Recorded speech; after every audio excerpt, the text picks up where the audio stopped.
Good morning, good afternoon, and welcome to our Week 3 Google Hangout.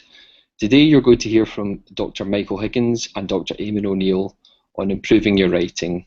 If you have any questions to ask during this Google Hangout session, please add them to the Google Hangout question bar on the page, and we'll do our best to pass them along to the educators. And without further ado, I'd like to hand over to our hosts today, Michael Higgins and Dr. Eamon O'Neill. A very good morning and welcome to all of you. Good morning from Glasgow. As you've just heard, I'm Dr. Michael Higgins, and I'm joined by a face that you'll know from this week and weeks before, Dr. Eamon O'Neill, a colleague of ours at Strathclyde and a very well-known journalist. It's been a good week, Eamon. It has. It's been a really busy week. There's been lots of interesting feedback to the lectures that have been up in week 3, and lots of interesting questions and lots of interesting issues have been raised, so that's been good stuff. The first question, because a few came up around the Jeffrey Archer interview, the Jeffrey Archer piece that you did. The Jeffrey Archer, for those who don't know the British context, is a politician turned author who is a renowned public figure, shall we say, and Nadine Farrell particularly asked about the importance of characters in feature articles. Well, it always helps, as far as characters go, if the person is someone who either already has got a charisma or some sort of reputation or a background, if you like, for writing features, because that means the work is essentially already done for you. And really what you then have to do is reflect that in the piece in some shape or form. So with someone like Archer, he's a world famous author, and I think in the article, I was rereading it in the last few days, I actually mentioned that he was worth £65 million. In fact, I was wrong. He's actually worth £132 million at last count, according to the Times Rich list. So this is a man who is not without means and wealth and so on. He has had a most extraordinary career, both in public life, first of all as a member of Parliament, not the youngest, but one of the youngest ever elected. Then, of course, he was, I think, deputy chairman of the Conservative Party during the Thatcher era, and between all this, he was a best-selling author. He was somebody who had the most colourful private life.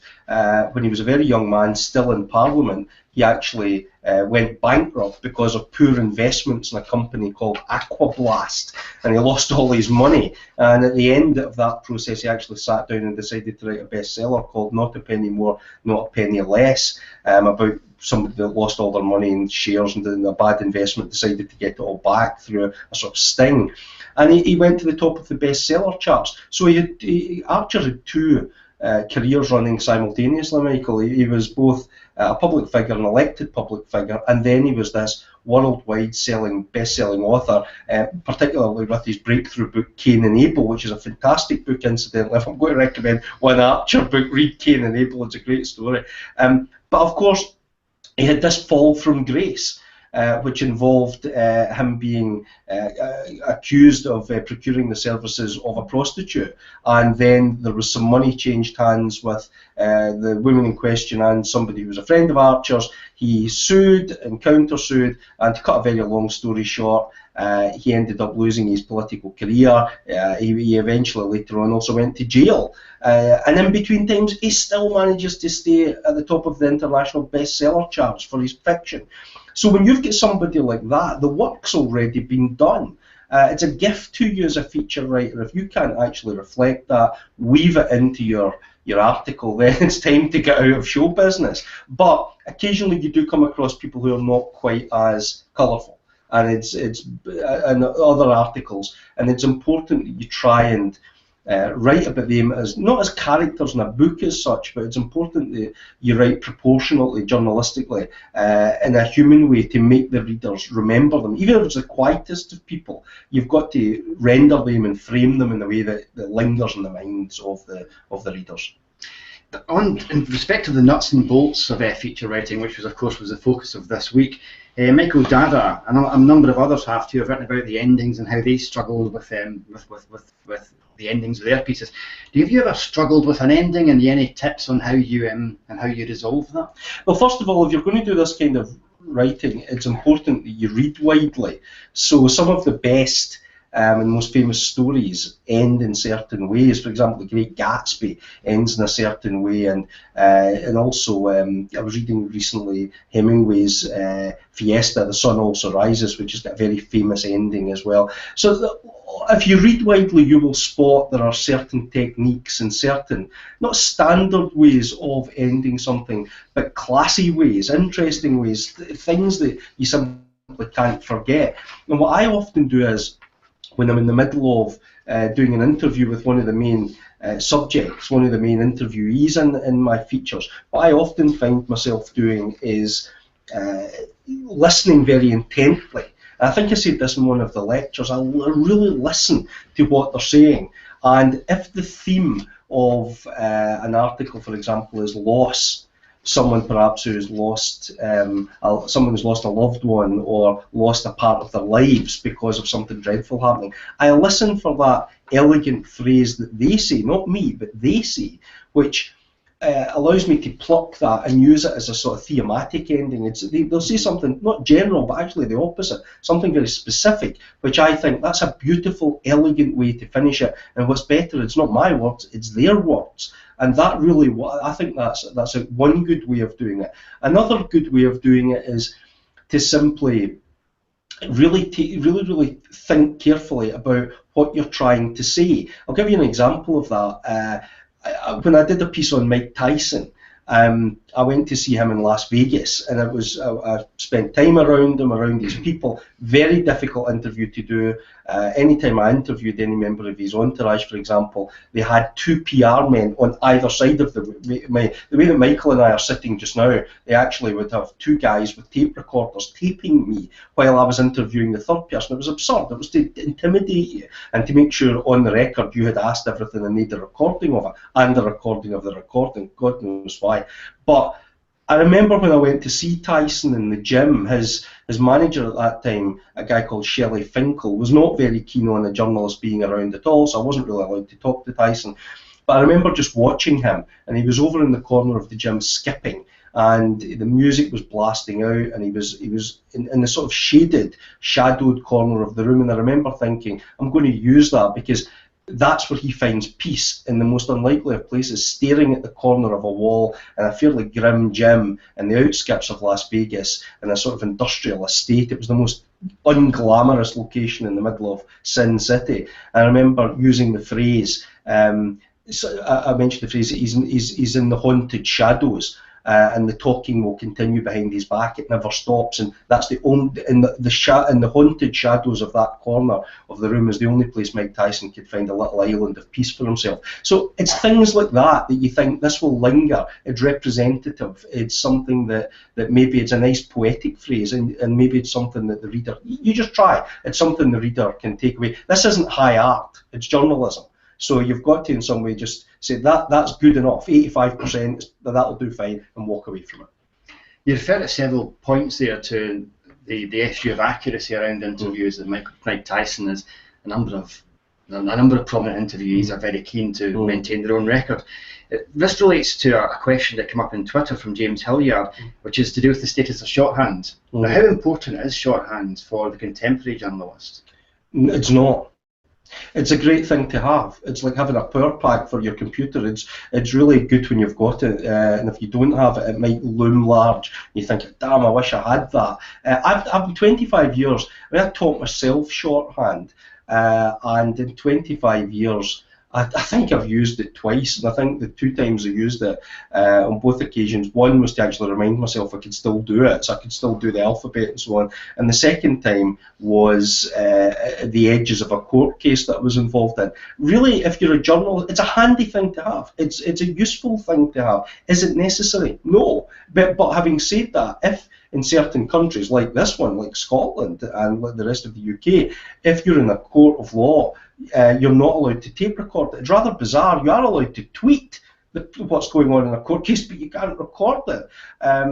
But you are, in a situation like that, it's probably quite handy. You see the court reporters using shorthand, but that's the only circumstance I can think of. And in cases where I've actually been involved in a court case, I usually either just write very fast, or I speak to the court reporter afterwards and buy them a coffee or something and say, can I get a copy of your notes? Or if you're doing a feature article which involves a case, 9 times out of 10, there will be a court transcript kicking around somewhere. But I have to say also, in some cases, in some jurisdictions, Michael, even shorthand notes will not be accepted as a legal form of an accurate record. So I would say we are, without a shadow of a doubt, in the electronic age. So for me personally, shorthand has never been a thing. I also have to say, when you're actually speaking to someone, interviewing someone, using shorthand, it's in the old days it was very necessary. Now you can just tape them and look them in the eye and have a proper conversation instead of kind of like this, scribbling away while you're doing it. So I'm certainly not saying that shorthand is not a valuable journalistic skill. It is. But to answer your question, how necessary is it in this day and age? No, not much.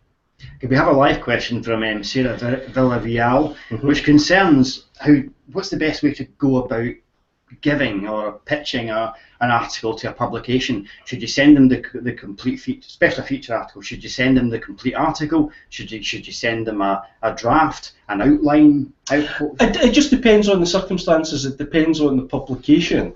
That's a good question, because in some cases, especially if you're a beginning journalist, if you're just getting your career off the ground, it probably would be okay to send a completed draft. You could send one and say, look, I've done an interesting piece on an interesting subject. Would you mind having a look at it, and sending it to the commissioning editor? That's a good way to get established. As you become more established and you build a relationship with the commissioning editor, you would be well within your rights firing across maybe 3 or 4 ideas every few weeks to see if they'll bite. It depends if they're a daily publication, a weekly publication, a monthly publication, whether they publish months in advance. And so a local newspaper here will commission something maybe a week, 10 days in advance for a magazine at the weekends, whereas you'll get something like Vanity Fair in New York that'll not only commission maybe 6 months, a year in advance. They will commission maybe 18 articles for every issue, which only carries maybe 4. So there'll be a fall off of maybe 70% or 60% of the pieces that they've commissioned. It really depends. But when you're starting out, I think you would be well advised to probably just send the whole article.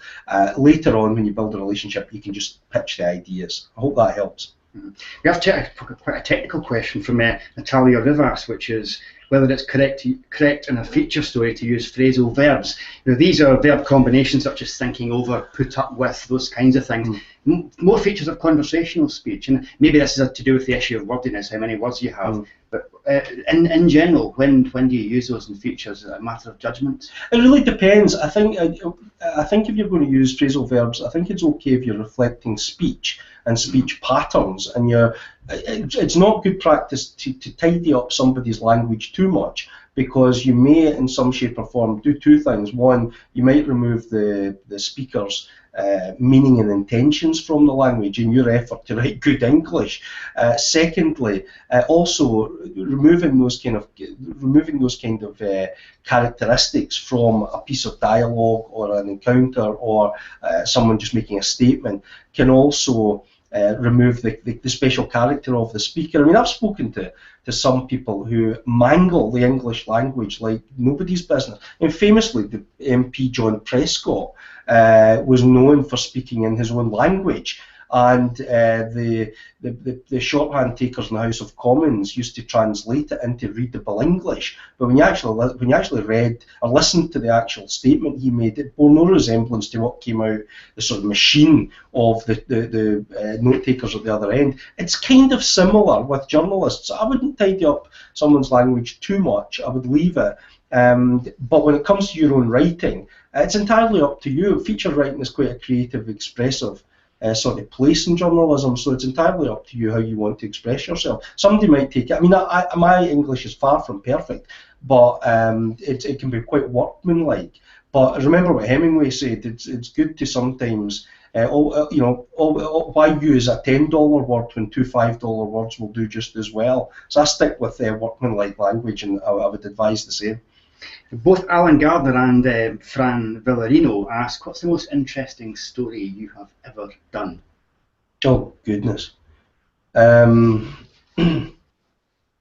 It depends how you rate the most interesting, because it can be interesting in two ways, and one's going to sound really quite strange. So I'll start with the first one, then I'll come to the strange one. The first one, the most interesting one, can be the one which turned on its head a perception that you had of either a subject or the people involved in the subject. So I have very, very happy memories, for example, of and pleasant memories of getting to know the people who attend the running of the bulls in Pamplona every year. I remember when I went for the first time in 1997, I was a fan of Hemingway and I loved his work. When I went to see the Pamplona running of the bulls, and I saw these drunk people and a sort of fiesta going on, the craziness, I thought Hemingway would be appalled. This is disgusting. Who are these people? Who are these nutcases that are doing all this? And then lo and behold, they all became very, very, very good friends. So that turned on its head, that perception. The second one, the second thing that I was going to say that can be rather strange is that sometimes some of the cases I've done which have involved heavy investigations and involved loss of life, murders that I've had to investigate, and especially spending time with families, have moved me terribly, and I've become quite close friends with several people. For example, the story of Claudia Kirchhoff, the young woman who went missing in Jamaica and whose body has never been recovered. I got to know her father and mother, Fred and Mary Ann Kirchhoff, who at that time lived in New Jersey. I got to know them very well, and that was a very moving story. And it was moving for me because she was a journalist who was actually on the job. She was working in Jamaica for Frommer's Travel Guide when she went missing out there. And the reason I was interested in the story was because I had been on the same press trip 12 months beforehand. So I knew every step that she had taken. I knew exactly where it was. That was something that stuck with me. The most interesting story, obviously, was I worked for 13 years on the Robert Brown miscarriage of justice case, and I learned a lot, and I grew up. I changed. I went from being a young man of 22 right through to being a 35-year-old man before that was resolved. So that was a huge chunk of my life. I think, though, interesting can be stories that sometimes don't get the attention. For example, working with the smoke jumpers, the guys who put out forest fires up in Montana, they were a great bunch of guys. It was an amazing period in my life. I spent time with them up there in the mountains, trained and everything, and enjoyed their company. That was an amazing story. But a lot of the investigations that I've done over the years, the one in Paris with David Shaler, the spy, was unbelievable. I was probably in more danger with that than I actually thought at the time, because the whole thing was such a caper that I was probably in a fair bit of danger. And I would also say the stories I did in Northern Ireland and some in the Basque Country in Spain with the terrorism ones have been absolutely fascinating as well, because these are often worlds that you only come into contact with either in novels or in films. So when you're actually in the middle of it all, and you've been followed, or that can be quite extraordinary. For example, an article I did on Carlos the Jackal, who was the international terrorist in the 1970s, where I got to know him through his wife, who was a lawyer, bizarrely, was quite extraordinary, because he would only allow me to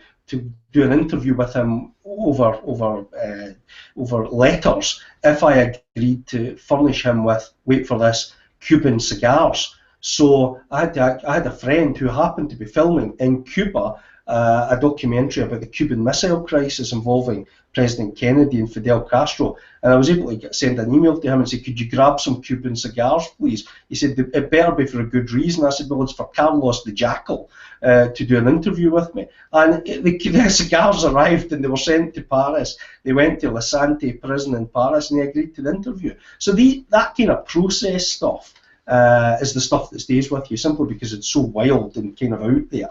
But I have to say, the human stories and the people that I've met, the parents of children that have been murdered and so on, they're the ones that linger, and they're the ones that sometimes can be upsetting and keep me awake at night.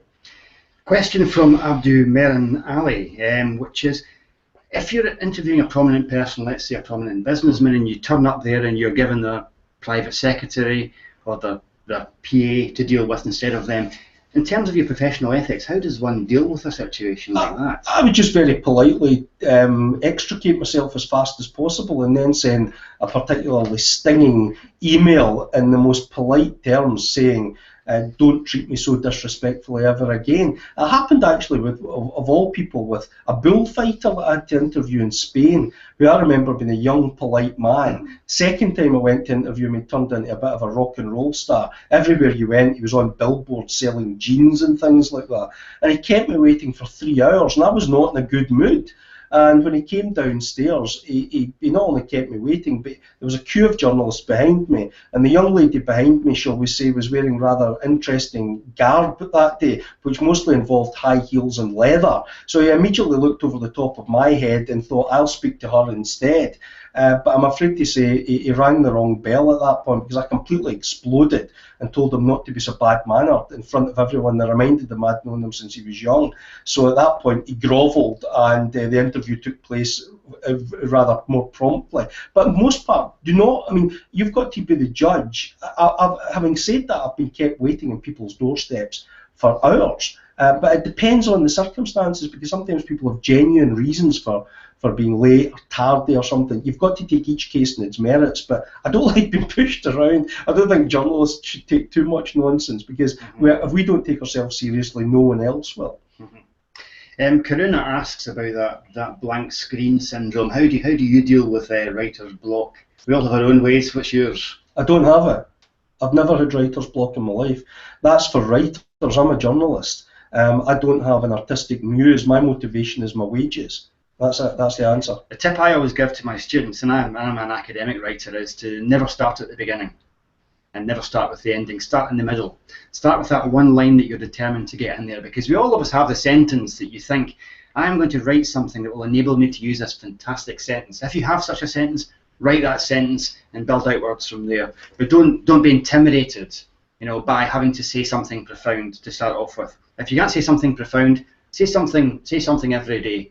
And in the main, when you improve upon that, profound thoughts will come forth. The main thing is not to have a blank screen. Write something, and then at least you've got something down there.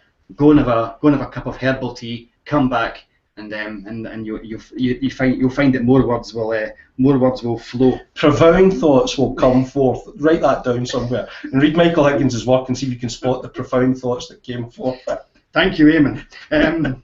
Angie asks about web-based journals now. And writing for the online environment, and which obviously is something which we're all having to deal with increasingly. Are these really just filling content, or do you think these are really making a difference? Do you think that people's opinions are being changed by web-based media? Yeah, it depends. It's a good question. It depends what area of journalism you're talking about. For example, my specialised area, which is investigations, web-based stuff can be very interesting, because you can have the article on the screen, you've got all sorts of hyperlinks, you can have raw documents that form the basis of the investigation locked away somewhere that you can click on those and actually examine the raw material. You can have some audio stuff going on, you can have some podcasts, you can, there's all sorts, you can even break off in the middle of it and you go to another site that's looking at the science behind forensics, for example. It's a 360-degree, almost holistic digital experience. If you want that, it's there, and it's good, and it's interesting, and it's great for explanatory journalism. As far as for the big reads go, as they traditionally call them, the big feature articles go, the digital platforms have actually been a good thing. You look at a website, for example, like byliner.com, byliner.com, Byliner. It's a fantastic site which has nothing on, American-based, which has nothing on it except long-form narrative journalism, and it's absolutely stunning. It's put all the classic pieces from the 90s, before the digital platforms really became in vogue. It's put all them up, so you've got fantastic writers like John Cracker and Tom Juno and these kind of people on there. But what they've also done is commission articles for it as well. So they've not only got the classic long pieces, they've also got the new stuff that's been commissioned especially for those platforms. And it's it's really nice. It's well laid out. It's clean. It's got a nice crisp feel about it on the screen and on the page, and it's really, really nice. It just depends what floats your boat. I mean, it's whether or not Recently, frankly, I've gone back to reading books a lot more because I just like the feel of them, and I just enjoy that experience. But having said that, I think the digital platforms can afford very good journalism and can be a good sort of venue for it. It just depends on what the story you're trying to tell, what the mechanics of it are, and also what it is the reader wants to do as well. Because sometimes that screen experience can just be not quite the same as the glossy page in the magazine and so on. Carlton Watts asks about the issue of censorship. And you may come around to this again, actually, when you go on to discuss investigative journalism. I would like to be the editor who was brave enough. But what happens when an editor removes a story, removes components from a story? An example that Carlton gives is the removal of bad news or criticism for corporate companies that might impinge upon advertising. Is this a worry? It's never been a worry. I mean, it has happened. I've got one example, but it's happened so rarely that I could give you examples, from the fingers of one hand. The one that comes to mind was I did an article for a glossy magazine, and it was Esquire magazine, and I was asked to do an article about Gulf War syndrome. This was the kind of 90s phenomenon of servicemen and women that served in the first Gulf War. Operation Desert Storm had probably been injected through a cocktail of drugs and so on. Lots of stuff was going on with needles back then, and they came back and they fell ill. And it was a syndrome, which means it's not something that's not happening, but neither is it officially classified as an illness. It's somewhere in between. So I was doing that, and in the middle of, when I came to write the final draft of that investigation, I started it off by saying that there was a George Clooney film out at the moment called Three Kings. Remember, it was Mark Wahlberg, and which was set during that whole period. And there was one famous scene in the film, I don't know if you remember, it was a bullet going through someone's stomach, and they sort of slow-moed it down. And it was all very graphic, and it showed you how a bullet can cause peritonitis and all this sort of stuff. And I thought, that's a great metaphor. I will actually say in this film, which is just out, that this scene has become iconic in some sort of ways. But there's actually been another slow-motion bullet been going into veterans for years. I thought that was quite good. I liked that. The editor didn't like it. They pulled it out. And I said, why did you pull it out? I like that little kind of paragraph. Why did you pull it out? They said, because we're reviewing the film and giving away tickets or something. And I thought, that's just pathetic. That's really pathetic. Come on, the readers understand. They've got journalism over there, and they've got movies over there. The business people are crossing the firewall and getting into the journalism here. So I wasn't happy about that, and I always would make my feelings known. If it happened too often, it's maybe time to consider options and get out. If they cross that line too much, it's not a good. It never ends well. You got the opportunity to use it. It might have taken some years, but you got the opportunity. Rebecca Ball asks, I have a question. What do you mean by change tense and use present voice, first person? Can you explain this with an example? If you are a news broadcaster, someone doing a live report for CNN or for the BBC, for example, you would say on air, you would say, I am standing here at the moment at the scene of the massacre, or I am here right now, when you're doing a live two-way over the air, and you would use that kind of immediate first-person present tense description. Later on, if you were writing an article about it, you might actually use third-person past tense, and you would say, I was there, it was such and such a time of night, and this is where the massacre took place, and as a journalist I visited it.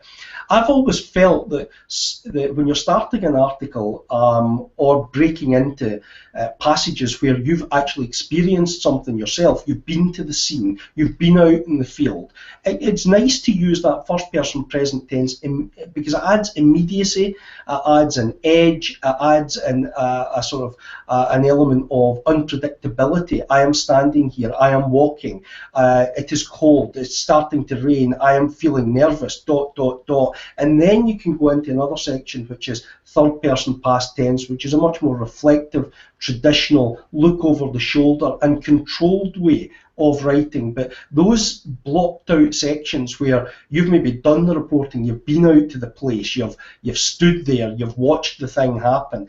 I think it's quite nice to write that in the first person present tense, because it shows the reader, it sends a clear signal to them that you as the journalist are not just writing this based on having watched a video or heard about it secondhand. You were there, you felt it, you saw it, you smelled it, you got wet, you got cold, you were frightened, you met the person, you had feelings. It's interaction. I think it adds another dimension, it adds another layer of texture to the article. And I think it can work well. In certain situations, it can work very, very well. We see this effective term increasingly in journalism, good quality journalism, where the reporter is almost bearing witness, and there is now a concept of witnessing that we use to discuss that, and describe the benefits of it. Yeah, it's one of the few unique selling points is we were there, we saw it ourselves, so there's no ambiguity. In a world of information where there's a hurricane of second-hand reports, this nails down your experience as an individual. Is there anyone? Richard Dimbleby, of course, is famous for his from the concentration camps for I think it was Pathé News. Is one of the first proponents of this, really giving a sense of the emotional texture of the scene. I mean, who else should we look to for this? Well, Martha Gellhorn was fantastic in the same situation when she visited some of the death camps at the end of the war. She wrote in her book The View from the Ground about going to one in particular.